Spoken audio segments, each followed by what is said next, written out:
Welcome back, Cubs. Direwolf here. And today we're going to be discussing Steve Shive'S 5 misconceptions about illegal immigrants. For those of you who do not know who Steve Shive'S is, he's a popular atheist YouTuber who is also devoted to the religion of feminism, and is also very well known for his preference for chicks with dicks. I love me some chicks with dicks. Yes, Steve, we know. We know. Please get on with the video about your 5 top misconceptions about illegal immigrants. Here are 5 misconceptions about undocumented immigrants. Number 1, they're violent. While there have been numerous instances of undocumented immigrants committing acts of violence, and after committing those acts of violence, being released instead of being deported so they can offend again. There have been many murders perpetrated by illegal immigrants who had already been detained for violent crimes in the past but never deported, and even more murders conducted by illegal immigrants who had been deported for violent crimes in the past but were able to walk right across our open border to commit crimes again. There is no statistical correlation between the presence of undocumented immigrants as a group and increases in violent crime, other than the federal and state sources that state that illegal immigrants are 3 times more likely to commit violent crimes than the rest of the populace. Based on reports from the immigration reform groups and various government agencies, including the U.S. Census Bureau, U.S. Sentencing Commission, Immigration and Customs Enforcement, the Government Accountability Office, the Bureau of Justice Statistics, and several state and county correctional departments. Statistics show the estimated 11.7 million illegal immigrants in the U.S. account for 13.6% of all offenders sentenced for crimes committed in the U.S., including 12% of the murders,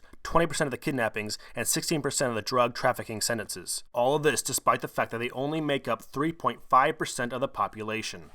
The violent crime rate in the U.S. has been declining steadily since the early 1990s, and during that same time period, the number of undocumented immigrants in the country greatly increased. Just because violent crime in a very large, diverse group has gone down, it doesn't mean that one small part of that group, 3.5% of the big group, cannot have had a higher rate. Your argument doesn't make structural sense based on the fallacy of division. However, despite your argument not being structurally sound, it doesn't hold up to the mountain of evidence that I've already stated and linked in the description of this video. In fact, areas with higher rates of immigration tend to have lower crime rates. What, do you mean like California, where in Los Angeles 95% of all outstanding warrants for homicide, which is 1,200 out of 1,500, target illegal aliens, or up to 2/3 of all fugitive felony warrants, which is 1,700, are for illegal aliens? That wasn't a failure to reason, Steve. That was a lie. Number 2, they're a drain on government assistance programs. This one is false for 2 reasons. First, undocumented immigrants pay billions of dollars a year in taxes, including contributions to Social Security, even though they don't qualify for Social Security benefits. A Heritage Foundation report in 2010 concluded the average illegal immigrant home received $24,721 in government benefits and services, such as public education, police, and fire protection. When you multiply this by the 3.44 million illegal immigrant households and then subtract the amount they pay in taxes, you get a total net cost to the government of $85 billion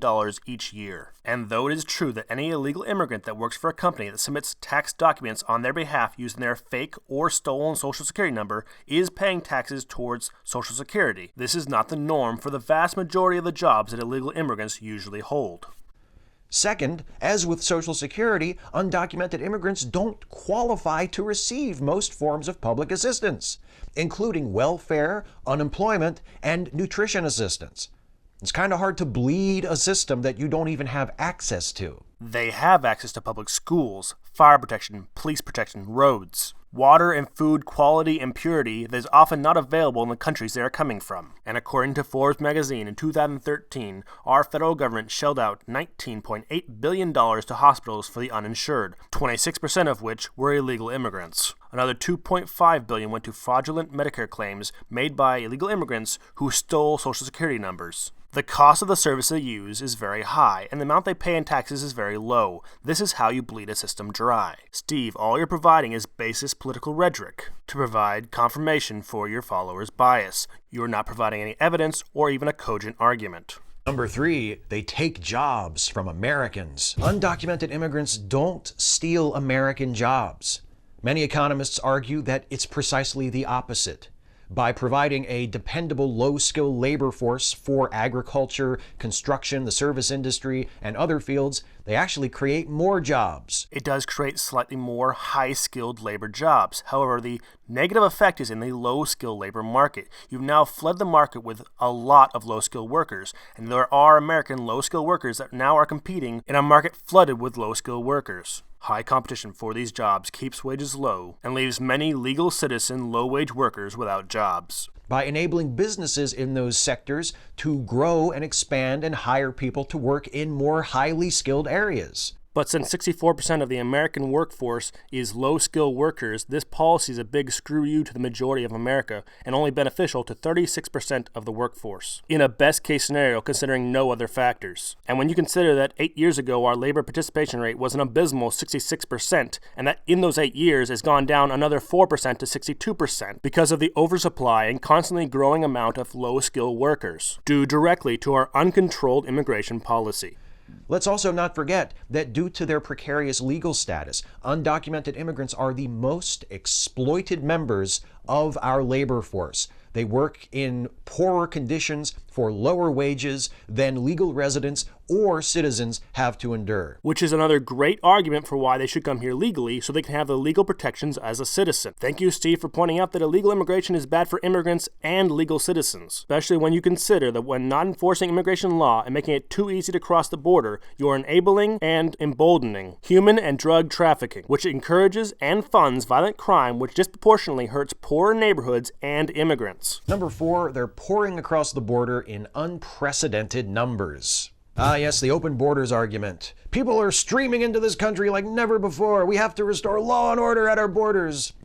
But while the number of undocumented immigrants did greatly increase through the 1990s, since the year 2000, that number has been decreasing thanks to a combination of fewer illegal border crossings and more deportations. And both of those are very good things. In the last 10 years, illegal border crossings have gone down 90%, but the last 10% is still 170,000 people crossing illegally, successfully. And despite the very real economic burden that presents, we also live in a world where one person with a gun can kill 30 people, or one person transporting multiple fully automatic rifles can fund and supply an insurgency. A world where one person carrying a vial of sarin can kill thousands. Or one vehicle that's transporting a dirty bomb or small nuclear device could kill hundreds of thousands. In a world where one person can and has done a lot of damage by themselves, do we really want 170,000 people crossing the border every year, undocumented, unchecked, and unknown? Border security is not only an immigration issue, it's also a national security issue.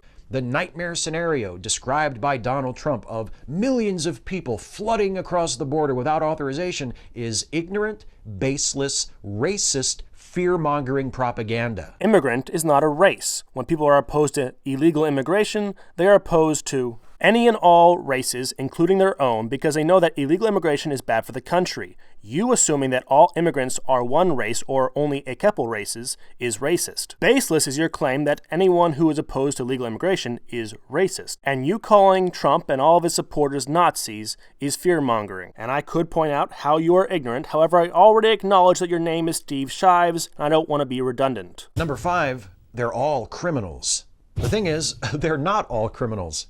According to United States law, unlawful presence in this country is not a criminal offense. It's a civil offense, and it's punishable by deportation, not by incarceration. And you saved your biggest non-argument for last. Bickering about the definition of criminal is inconsequential to the issue. However, the most common term is illegal immigrant because whether or not it's a civil or criminal offense they've committed, it is illegal. Those who are illegally in the country are illegal immigrants. Of that group, those who commit additional crimes are also criminal immigrants.